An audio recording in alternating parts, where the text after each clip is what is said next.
Pack your things and leave by 5, Jameson Blake said, eyes still on his phone. I stood in his corner office, holding a beige accordion folder, 8 ounces of paper that could bring this whole tower down. But to understand what was inside, you need to know who I am, and who they thought I was. I'm Sarah Knight. For 14 years I've been invisible. Officially, I'm Director of Regulatory Oversight and Risk Management, which means I keep Crestwood Global Freight from getting raided by federal agents. We move everything from insulin to plastic junk across borders, quietly and legally. Under founder Edmund Crestwood, the company ran like a Swiss watch. Boring, predictable, profitable. Edmund respected rules and me. Then he died. His daughter was next in line, but the board brought in Jameson Blake instead. 41. Be a disruptor. Didn't know a bill of lading from a barcode. All he cared about was making noise. He arrived in $1,200 shoes with a posse of buzzword-spouting consultants. Within a week, oak paneling was replaced by white walls and slogans like, "Move fast."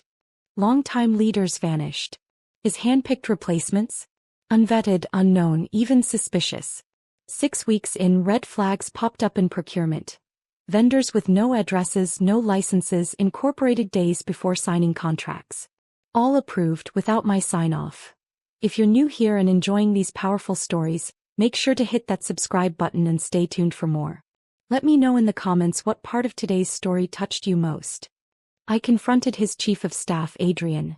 This vendor has no DUNS number. Who vetted them? You're stuck in the old paradigm, he said. Jameson wants team players, not roadblocks. Threat number 1. Most would have quit. I opened a secure, encrypted file and started documenting everything. Bypassed approvals, phantom vendors, safety overrides. They thought they were modernizing. They forgot I built the safety rails. One evening, cigarette in hand, yes, I disabled the smoke detector. I wrote the fire protocol. I muttered to the empty room, "All right, Jameson. You want to play with federal law? Let's see how you like the consequences." I didn't realize my real weapon wasn't in that folder. It was clipped to my belt.my employee badge. Peeling, mocked by Jameson, utterly underestimated. Over the next 2 months, things went from toxic to catastrophic. Jameson wasn't just clueless, he was reckless. Money vanished into shell companies. Core business dropped 22%. His smart routing sent insulin through Death Valley in August.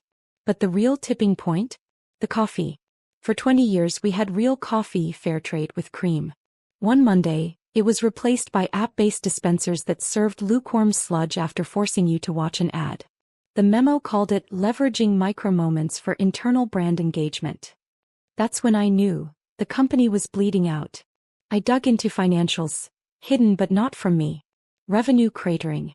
Customers fleeing. Then the final blow.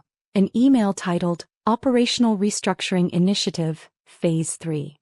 The Risk Management Division will be absorbed into corporate communications. Compliance is fundamentally a messaging challenge. I laughed out loud. Compliance isn't storytelling. It's the only thing standing between this company and federal handcuffs. It meant they wanted me to stop preventing problems and start hiding them. 30 minutes later I got the summons. Not from Jameson directly but from HR. The new HR director was a woman named Felicity who couldn't have been older than 26 and spoke to me like I was a confused elderly relative. "Sarah," she chirped, appearing in my doorway without knocking. "Do you have a quick second? We're doing a security infrastructure audit and we need to collect all the legacy access badges." My pulse spiked, but I kept my expression neutral. "My badge works fine, Felicity." "Oh, totally. But Jameson wants everyone on the new biometric system. Palm scanners, facial recognition, very cutting edge. We need to collect the old RFID badges for, like, recycling purposes." Recycling. Right. They didn't want to recycle anything. They wanted to eliminate the audit trail. They wanted to erase the documentation embedded in the access logs. "I'll bring it down this afternoon," I lied smoothly. "I have a compliance report due to the DOT by end of business." "Perfect. But don't wait too long. We're deactivating all the old credentials Friday at noon." She bounced away, leaving a cloud of aggressively floral perfume in her wake. I looked down at the badge sitting on my desk. To Felicity it was a piece of outdated plastic. To Jameson it was legacy infrastructure that needed to be eliminated. To me it was a weapon. 3 years ago, after a corruption scandal involving a regional manager who'd been taking kickbacks from a freight broker, the board of directors, the old board, Edmund's board, had panicked. They commissioned a special initiative called Project Sentinel. They wanted an insurance policy. They wanted a system that would create an unalterable record of executive decision-making, something that couldn't be deleted or manipulated if leadership ever went rogue again. They came to me because risk management was the one department that nobody paid attention to. We were the furniture. We were boring and invisible, which made us perfect for a covert oversight program. The board authorized the creation of a special access badge. It looked identical to every other employee badge in the building, but the RFID chip inside was different. Whenever I used it to enter a secure area, the executive boardroom, the financial records archive, the server room, the badge didn't just unlock the door. It activated a passive recording system. Not audio. That would have been illegal. But metadata. Who was present in the room, how long the meeting lasted, what documents were accessed on the secure network during that time frame, what presentations were displayed on the smartboards. Every document that was shared or displayed while I was in the room got a digital fingerprint, a cryptographic hash that proved it existed in that exact form at that exact moment. It created an immutable chain of custody. It was a witness that couldn't be bribed or intimidated. Jameson had no idea Project Sentinel existed. The board members who'd authorized it had almost all retired or died. Edmund took the secret to his grave. As far as Jameson knew, I was just another middle-aged woman in a boring job, clinging to outdated processes and collecting a paycheck until retirement. He wanted me gone and he wanted my access revoked. I looked at my calendar. It was Wednesday. I had until Friday noon. That gave me about 48 hours to document everything. I spent the next 2 days becoming a ghost. I attended every meeting I could insert myself into, always with my badge visible on my belt. I sat in the back of the strategy session where Adrian discussed restructuring our insurance coverage to classify certain high-risk cargo as standard freight, which would save money but also violate about a dozen federal transportation laws. I badged into the records room where they were systematically destroying paper contracts that contradicted the digital versions they'd altered. I walked through the executive suite where Jameson held his inner circle meetings, my badge silently logging every device that connected to the network, every presentation that got displayed. By Thursday night, I had documentation of 15 separate violations of federal shipping regulations, 8 instances of fraud, and at least 3 that would qualify as criminal conspiracy. On Friday morning, the calendar invitation appeared. Personnel review meeting, Sarah Knight. Attendees: Jameson Blake, Theo. Simon Crawford, General Counsel. Location: Executive Boardroom C. Time: 2 p.m. This was it. The execution. I spent my lunch hour sitting on a bench in the plaza outside the building, eating a sandwich I couldn't taste. I watched people coming and going from Crestwood Global's headquarters. From the outside, the building looked impressive. 40 stories of glass and steel reflecting the clouds. Inside, it was collapsing. I finished my sandwich, threw away the wrapper, and went back inside. I stopped in the restroom first. Washed my hands, checked my reflection. I looked tired. The fluorescent lights emphasized every line on my face, every gray hair I hadn't bothered to color. But my eyes were sharp. Alert. I looked like someone who'd triple-checked the parachute while everyone else was getting drunk in the cockpit. I unclipped my badge from my belt and held it in my palm for a moment, feeling the weight of it. Such a small thing. Such immense power. All right, I said to my reflection. Let's go get fired. I walked down the corridor toward Boardroom C. The glass walls were frosted for privacy, but I could see silhouettes moving inside. Jameson was pacing. Simon was sitting rigidly, looking like he wanted to be anywhere else. I swiped my badge on the reader. Beep. Green light. Lock disengaged. The hidden system logged. User: Sarah Knight. Entry time: 13 hours 58 minutes and 47 seconds. Authorization level: Sentinel active. Session recording initiated. I pushed the door open and walked into the room that would become Jameson Blake's final mistake. The temperature in Boardroom C felt like it had been set to hostile. Jameson preferred it that way. He claimed cold air kept people focused, but I think he just enjoyed watching subordinates shiver during terminations. Jameson didn't acknowledge my entrance.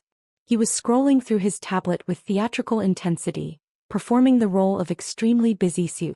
Simon Crawford, our general counsel, looked like he'd developed a stress ulcer in the last 15 minutes. He kept his eyes fixed on the polished conference table like he was afraid it might swallow him whole. I didn't sit down. There was a chair pulled out for me, positioned at the far end of the table like I was a defendant, but I remained standing. I placed my accordion folder on the table. The sound it made, that soft whisper of cardboard against wood, seemed to echo in the silence. Jameson stopped scrolling. He didn't look at me though. He looked at Simon. "Go ahead, Simon," he said, his voice flat with boredom. He picked up a bottle of mineral water and twisted the cap. The carbonation released with a sharp hiss. Simon cleared his throat. Sounded painful. "Sarah, thank you for joining us." "I work here, Simon." "I didn't join anything." I walked 50 feet down the hallway. My voice came out steady. Maybe too steady. Simon flinched. "Right. Of course. Well, as you're aware, the company is undergoing significant transformation.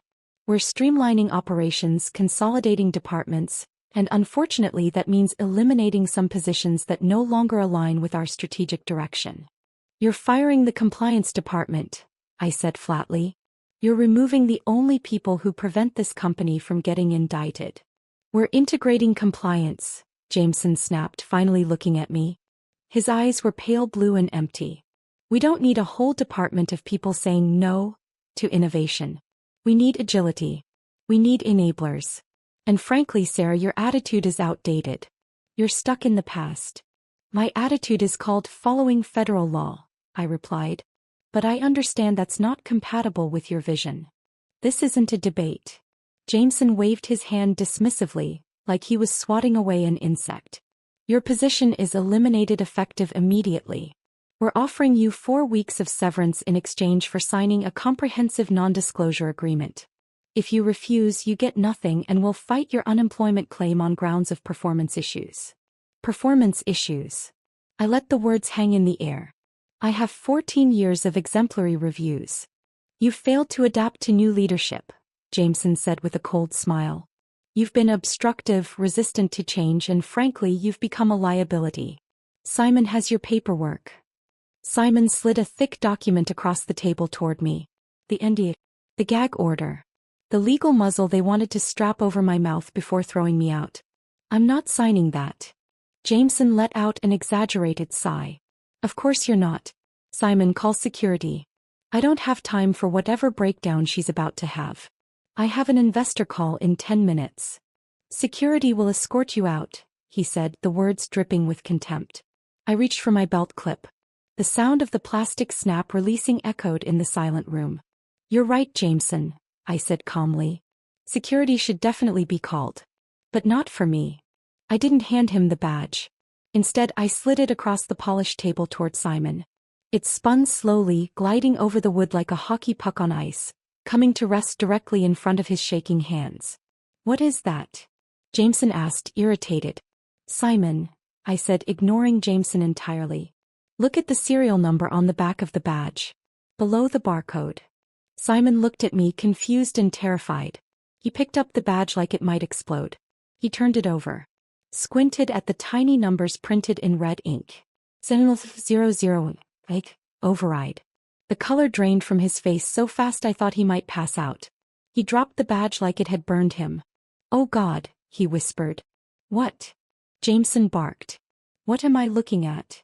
"Sir," Simon said, his voice shaking, "we need to stop this meeting immediately. We need to call the board.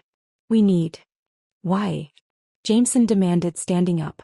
"It's an ID badge. Throw it away and get her out of here."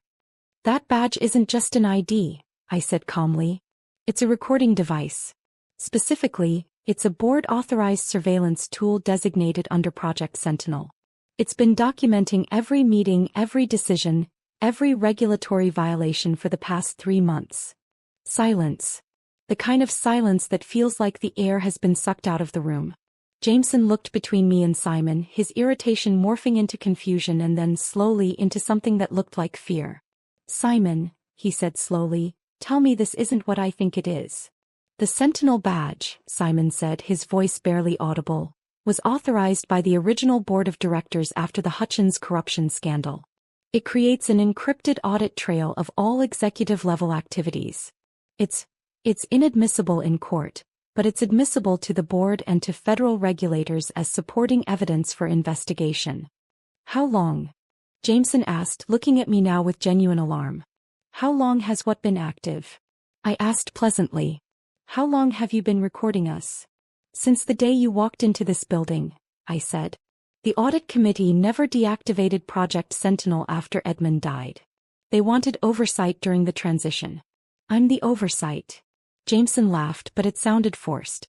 Panicked. You're bluffing. That's science fiction. You're a compliance officer, not a spy. Simon, I said, scan the badge. You have the reader on your laptop. Go ahead. Simon's hands trembled as he pulled a small USB scanner from his briefcase. He plugged it into his laptop. Swiped my badge through the reader. His screen filled with cascading lines of green text. Logs. Timestamps. File checksums. What is that? Jameson asked, moving around the table to look over Simon's shoulder. Metadata, Simon said, his voice hollow. Entry logs, session recordings, document fingerprints. Jesus, Sarah, these file sizes are massive. Open the current session folder, I instructed. Simon clicked. A window appeared showing today's date and time, along with a list of active processes. Audio metadata. Active document notary. Synced participants. Blake Jameson / Crawford Simon General Counsel / Knight Sarah Sentinel Operator. Session flags. Termination event / potential retaliation / end coercion detected. You're recording this conversation right now, Jameson said, his voice rising. That's illegal.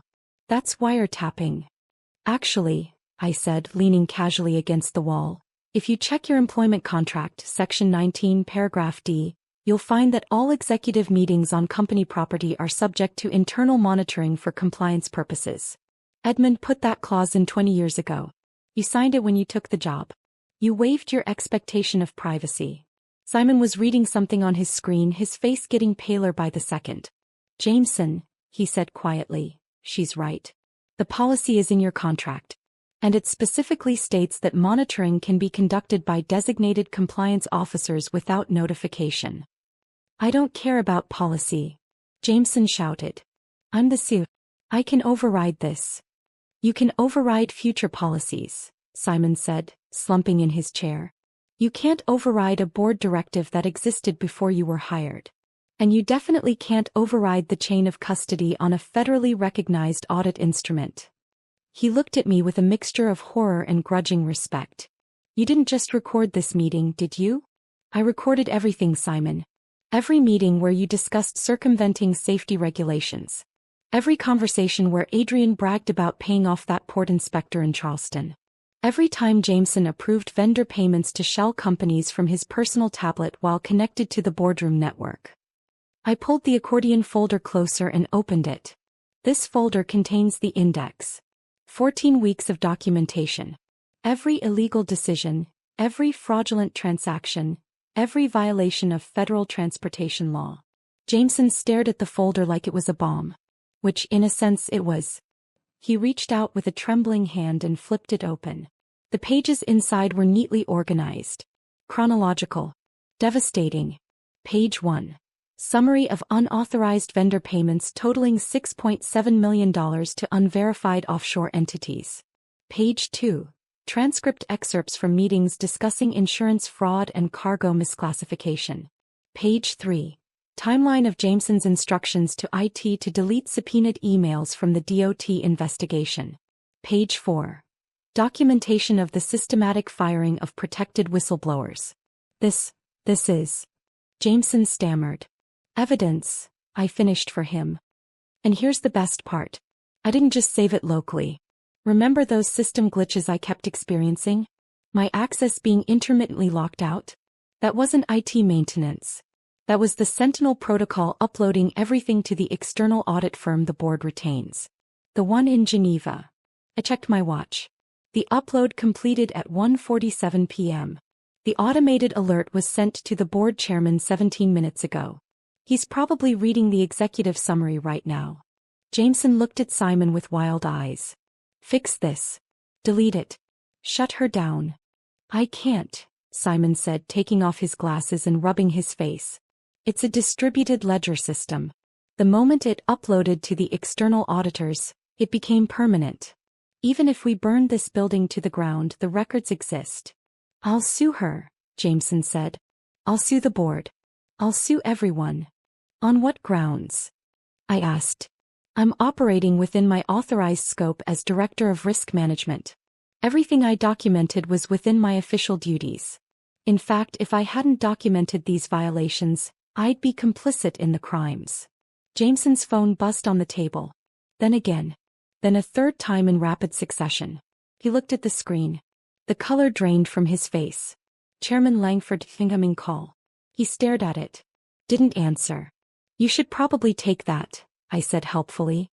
He doesn't like going to voicemail. Jameson declined the call. He looked at me with pure hatred. You think you're clever? You think some logs are going to take me down? I've got the stock price up 18%. The board loves me. The stock is up because you cut costs by eliminating safety protocols, I said. That works for 1 quarter, maybe 2. Then the trucks start crashing or the SEC shows up with warrants. Also that 18%. It's based on fraudulent earnings reports. The numbers you presented last quarter excluded $4.2 million in liability claims that you reclassified as deferred expenses. Simon put his head in his hands. Oh God, Jameson, please tell me you didn't manipulate the earnings report. It's aggressive accounting, Jameson insisted, his voice getting higher and more frantic. It's standard practice. Everyone does it. Is it standard practice to reclassify hazardous chemical shipments as general freight to avoid insurance premiums? I asked. Because I have Adrian on recording suggesting exactly that. And I have your approval email sent at 11:47 p.m. on a Thursday night. That was a coding error, Jameson lied. We corrected it. The Sentinel logs show you overrode the safety warning 3 separate times, I said. That's not an error. That's willful negligence. In the freight industry, that's a federal felony. People go to prison for that. Jameson started pacing, his expensive shoes clicking frantically against the floor. He looked like a cornered animal testing the fence for weaknesses. Adrian, he muttered. Adrian will take responsibility. It was his department. His initiative. And there it is, I said. You're already planning to sacrifice your own people. He's a contractor. Jameson shouted. That's what they're for. Here's your problem, I said, tapping the folder. Adrian isn't stupid. He knew you were reckless. So he's been protecting himself. Every illegal directive you sent him, he forwarded to his personal email. Every compromising document, he kept copies. He's been building his own insurance policy. I flipped to a page near the back of the folder. When the federal investigation starts, and it will, Adrian is going to flip on you so fast it'll break the sound barrier. He'll trade your freedom for a reduced sentence. Jameson stopped pacing. He looked at the window, then back at me. The reality was finally sinking in. This wasn't about his job anymore. This was about his freedom. What do you want? He asked quietly. Money? A promotion? We can negotiate. We can make this go away. You can't make this go away, Simon interjected, his voice defeated. She already told you the records are in Geneva. They're permanent. Even if you bribed her, which would be witness tampering, the evidence still exists. I don't want money, Jameson, I said. I want my company back. Your company? He sneered. Your middle manager. You're nobody. I'm the person who keeps the trucks running and the cargo moving legally, I said. I'm the person who makes sure drivers get paid and shipments get inspected so we don't accidentally transport illegal weapons through a port. People like you think companies are just stock prices and brand recognition. You forget about the actual human beings doing actual work underneath your vision. I stepped closer to the table. You broke something you didn't understand because you were too arrogant to ask how it worked. Jameson's phone buzzed again. This time it was followed by a notification on Simon's laptop. Simon opened the email. Read it. Closed his eyes. That's the board's outside counsel, Simon said quietly. They've convened an emergency session. You're being placed on immediate administrative leave, Jameson. Your access to all company systems has been revoked. Jameson grabbed his tablet. Tried to unlock it. Access denied, contact administrator. His laptop.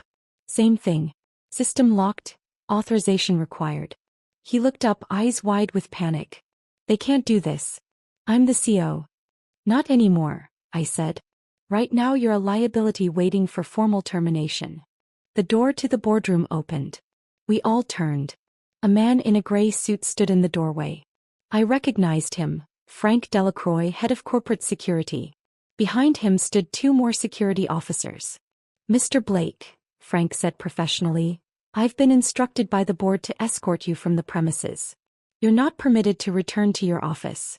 Your personal effects will be packaged and shipped to your home address. This is insane, Jameson said, but his voice had lost its authority. I need my phone. I need my laptop.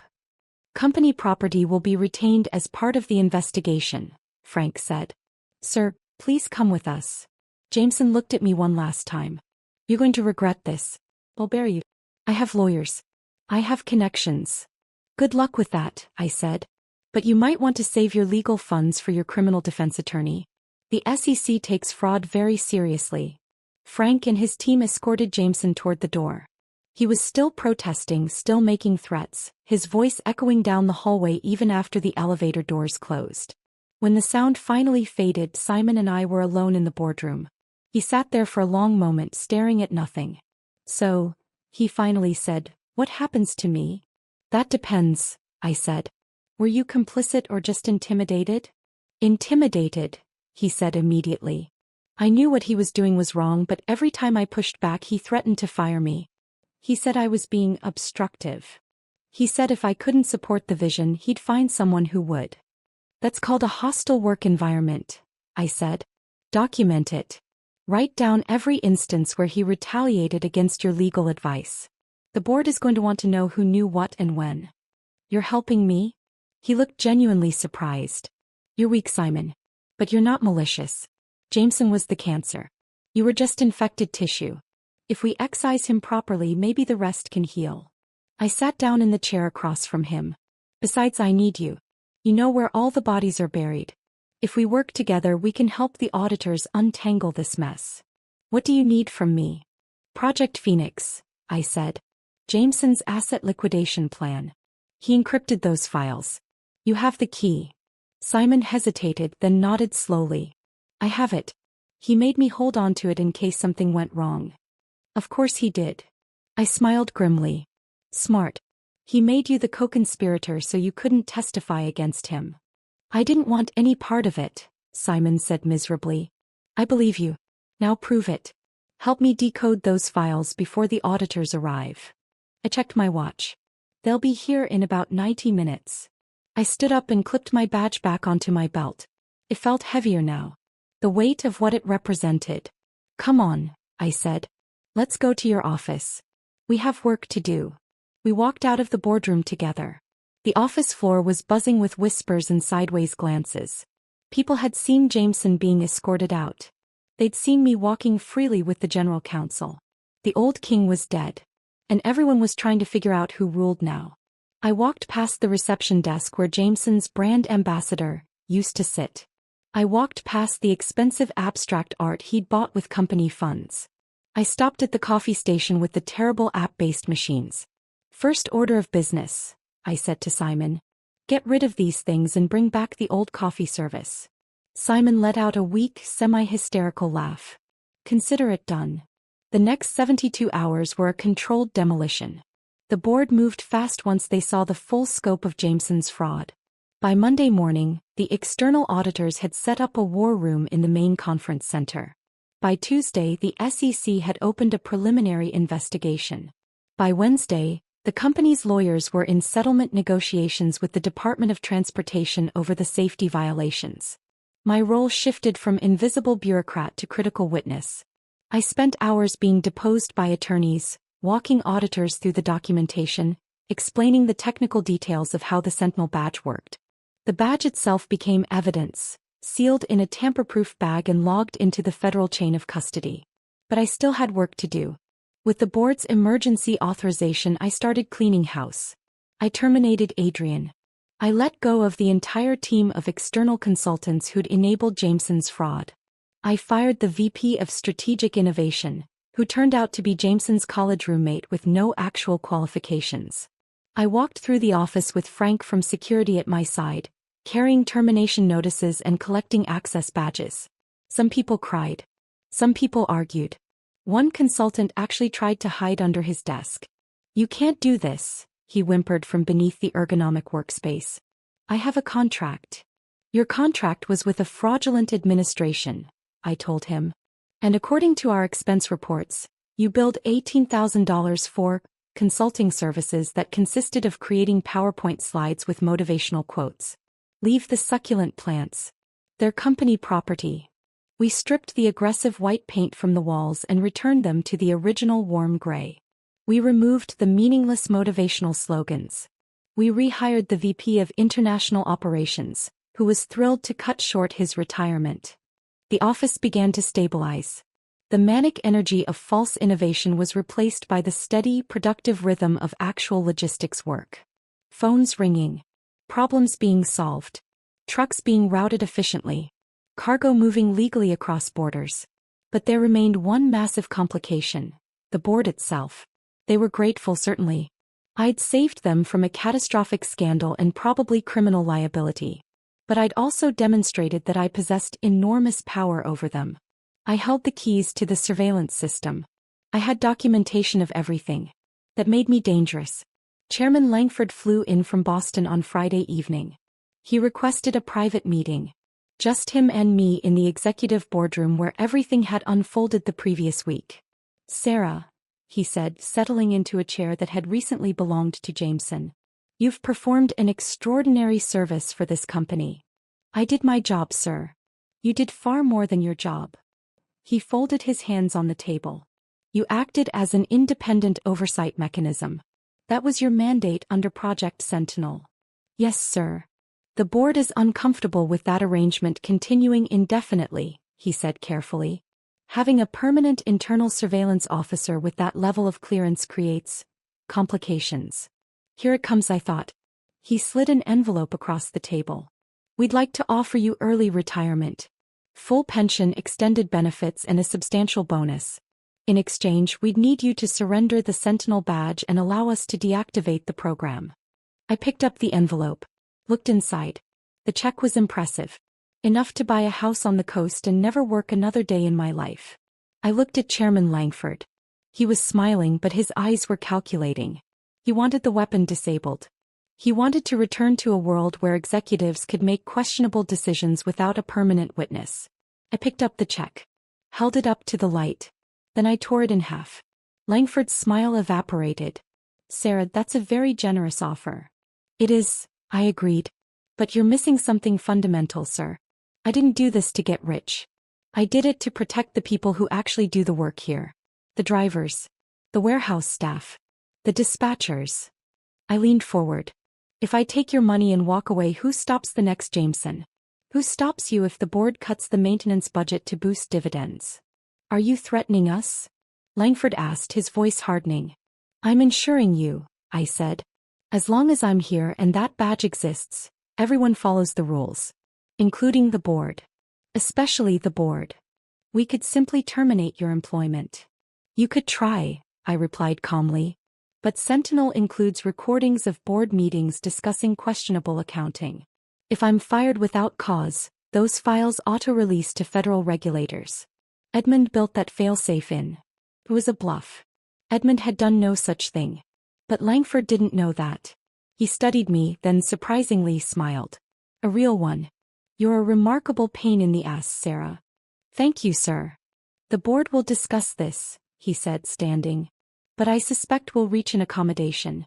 Chief Integrity Officer has a nice ring." "I'll stay in risk management," I said. "I don't need a title. Just access and authority." "Fair enough." He paused at the door. For what it's worth, Edmund would have been proud.